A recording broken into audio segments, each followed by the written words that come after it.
आखिरकार हो गया लोकसभा चुनाव की तारीखों का ऐलान। लोकसभा चुनाव 2024 कुल 7 चरणों में कराए जाएंगे। राजधानी दिल्ली में 6वें चरण में होने वाला चुनाव 25 मई को होगा। राजधानी की सभी 7 विधानसभा सीटों पर एक ही दिन में वोटिंग की जाएगी। पहले चरण का मतदान 19 अप्रैल, दूसरे चरण का मतदान 26 अप्रैल, तीसरे चरण का मतदान 7 मई, चौथे चरण का मतदान 13 मई, पांचवें चरण का मतदान 20 मई, छठे चरण का मतदान 25 मई और सातवें और अंतिम चरण का मतदान 1 जून को होगा। 4 जून को एक साथ पूरे देश में वोटों की गिनती होगी। चुनाव आयोग ने यूपी की 80 सीटों पर लोकसभा चुनाव की तारीखों का ऐलान किया है। यूपी में 7 चरणों में होगा मतदान। पहले चरण में 19 अप्रैल को यूपी की 8 सीटों पर, दूसरे चरण में 26 अप्रैल को यूपी की 8 सीटों पर, तीसरे चरण में 7 मई को यूपी की 10 सीटों पर, चौथे चरण में 13 मई को यूपी की 13 सीटों पर, पांचवें चरण में 20 मई को यूपी की 14 सीटों पर, छठे चरण में 25 मई को यूपी की 14 सीटों पर, तो वहीं सातवें चरण में 1 जून को यूपी की 13 सीटों पर होगी वोटिंग। मुख्य चुनाव आयुक्त राजीव कुमार ने प्रेस कॉन्फ्रेंस के दौरान पढ़ा मशहूर शायर बशीर बद्र का शेर,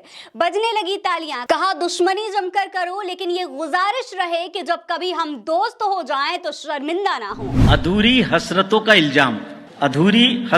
इल्जाम हर बार हम पर लगाना ठीक नहीं। ये ईवीएम कह रही है, मैं नहीं कह रहा हूं।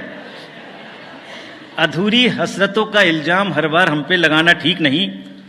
वफा खुद से नहीं होती, खता ईवीएम की कहते हो। वन नेशन वन इलेक्शन को लेकर उच्च स्तरीय कमेटी ने गुरुवार को राष्ट्रपति द्रौपदी मुर्मू को अपनी रिपोर्ट सौंपी। 191 दिनों में तैयार हुई 18,626 पन्नों की इस रिपोर्ट में 47 राजनीतिक दलों ने अपने विचार कमेटी से किए शेयर। वहीं इस नए कानून के आने से 4500 करोड़ का खर्च चुनाव आयोग के ऊपर ज्यादा बढ़ा। चुनावी बॉन्ड के खुलासे के बाद राहुल गांधी ने भारतीय जनता पार्टी को दी खुली चुनौती, कहा किसी न किसी दिन भारतीय जनता पार्टी की सरकार बदलेगी और जब सरकार बदलेगी तो ऐसी कार्रवाई होगी तो फिर उसके बाद कभी कुछ ऐसा करने की हिम्मत नहीं होगी कि किसी न किसी दिन बीजेपी की सरकार बदलेगी और फिर कार्रवाई होगी, और ऐसी कार्रवाई होगी कि मैं गारंटी कर रहा हूं ये फिर से कभी नहीं होगा। जम्मू कश्मीर में लोकसभा चुनाव का ऐलान। जम्मू कश्मीर में 19 अप्रैल से 20 मई तक 5 चरणों में होगा मतदान। कश्मीर के बारामूला, श्रीनगर, अनंतनाग, रजौली, उधमपुर, जम्मू के लोकसभा सीटों पर होने हैं चुनाव। मशहूर गायिका अनुराधा पौंडवाल ने दिल्ली में ग्रहण की भारतीय जनता पार्टी की सदस्यता।